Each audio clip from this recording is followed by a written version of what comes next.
Global defence രംഗത്ത് ഇന്ത്യക്ക് വൻ മുന്നേറ്റത്തിന് വഴിയൊരുക്കുന്ന ഒരു വമ്പൻ വാർത്തയാണ് അമേരിക്കയിൽ നിന്ന് പുറത്തുവരുന്നത്. 1968 ശേഷം, അതായത് ഏകദേശം 50-ലധികം വർഷമായിട്ട് നിലനിൽക്കുന്ന കടുത്ത നിയമങ്ങൾ മാറ്റി നിർത്തിക്കൊണ്ട് അമേരിക്കൻ യുദ്ധക്കപ്പലുകൾ ഇനി വിദേശ രാജ്യങ്ങളിൽ നിർമ്മിക്കാൻ പ്രസിഡന്റ് ഡൊണാൾഡ് ട്രംപ് അനുമതി നൽകിയിരിക്കുകയാണ്. അമേരിക്കൻ യുദ്ധക്കപ്പലുകൾ വിദേശ രാജ്യങ്ങളിലെ ഷിപ്പ്യാർഡുകളിൽ നിർമ്മിക്കുക എന്നത് ഇത്രയും കാലം ചിന്തിക്കാൻ പോലും കഴിയാത്ത കാര്യമായിരുന്നു. എന്നാൽ ഓഗസ്റ്റ് 13-ന് ട്രംപ് ഒപ്പുവെച്ച പുതിയ നാഷണൽ സെക്യൂരിറ്റി പ്രസിഡൻഷ്യൽ മെമ്മോറണ്ടം പ്രകാരം ഈ തടസ്സങ്ങൾ നീങ്ങിയിരിക്കുകയാണ്.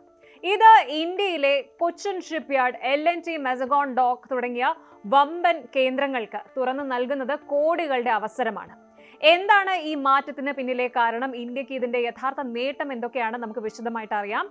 1968 മുതൽ അമേരിക്കൻ നിയമത്തിൽ ഒരു പ്രധാന റെസ്ട്രിക്ഷൻ ഉണ്ടായിരുന്നു. അമേരിക്കയ്ക്ക് ഒരു പ്രത്യേക നിയമം ഉണ്ടായിരുന്നു, 10 US കോഡ് 8679. ഇതനുസരിച്ച് US നേവിയുടെ ഒരു യുദ്ധക്കപ്പലോ അല്ലെങ്കിൽ അതിന്റെ പ്രധാന ഭാഗങ്ങളോ അമേരിക്കൻ മണ്ണിലല്ലാതെ വിദേശ രാജ്യങ്ങളിൽ നിർമ്മിക്കാൻ പാടില്ല.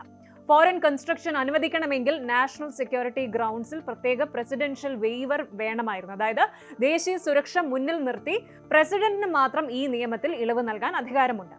ഇപ്പോൾ ട്രംപ് ഭരണകൂടം ആ ഒരു ഇളവാണ് ഉപയോഗിച്ചിരിക്കുന്നത്. അമേരിക്ക പെട്ടെന്ന് ഇങ്ങനെ ഒരു തീരുമാനം എടുത്തതിന് കാരണം വളരെ സിമ്പിളാണ്.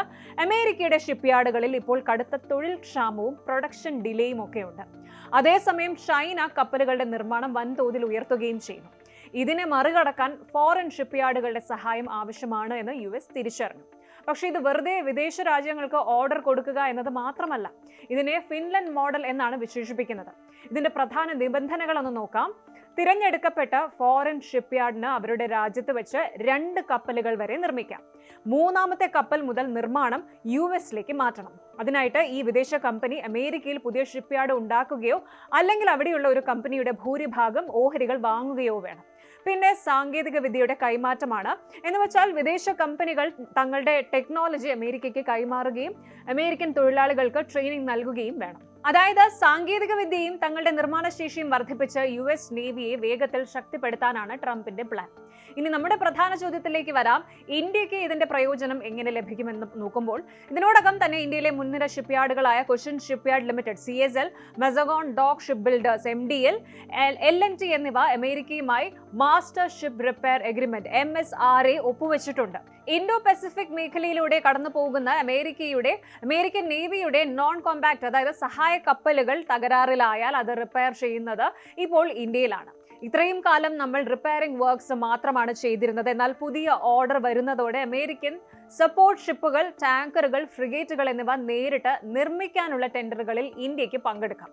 ഇത് ഇന്ത്യൻ ഡിഫൻസ് കയറ്റുമതിയിൽ ചരിത്രപരമായ ഒരു കുതിച്ചുചാട്ടമായിരിക്കും.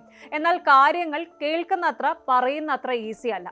ഇതിന് ചില പ്രധാന വെല്ലുവിളികളുമുണ്ട്. ഒന്നാമതായിട്ട് അമേരിക്കയ്ക്കുള്ളിലെ എതിർപ്പാണ്. Ship builders council of America ഇതിനകം തന്നെ ഇതിനെതിരെ രംഗത്ത് വന്നിട്ടുണ്ട്. അമേരിക്കൻ ജോലി സാധ്യതകൾ വിദേശത്തേക്ക് കൊണ്ടുപോകുന്നു എന്ന് പറഞ്ഞ് കോൺഗ്രസിലും കടുത്ത എതിർപ്പുണ്ട്.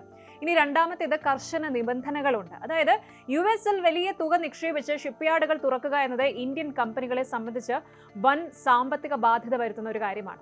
ഇനി മൂന്നാമത്തേത് ഹൈടെക് വാർഷിപ്സ് ആണ്. അതായത് ഏറ്റവും പുതിയ സ്റ്റെൽത്ത് യുദ്ധക്കപ്പലുകളോ യുദ്ധവിമാന വാഹിനികളോ ഇന്ത്യക്ക് ഉടൻ നിർമ്മിക്കാൻ കിട്ടില്ല. പ്രാഥമികമായി ടാങ്കറുകൾ, സപ്ലൈ ഷിപ്പുകൾ എന്നിവയിലായിരിക്കും അവസരങ്ങൾ. എന്തു തന്നെയായാലും ചൈനയുടെ സമുദ്രശക്തി വർദ്ധിച്ചു വരുന്ന ഈ ഒരു സാഹചര്യത്തിൽ ഇന്ത്യ ഒരു പ്രധാന പ്രതിരോധ പങ്കാളിയാക്കി അമേരിക്ക മാറ്റുന്നു എന്നതിന്റെ വ്യക്തമായ തെളിവാണിത്. നിർമ്മാണത്തിൽ മാത്രമല്ല, ആഗോള പ്രതിരോധ നയതന്ത്രത്തിലും ഇന്ത്യയുടെ പദവി വർദ്ധിക്കുകയാണ്. കൂടുതൽ വാർത്തകൾക്ക് News 18 Keralam YouTube channel subscribe ചെയ്യുക.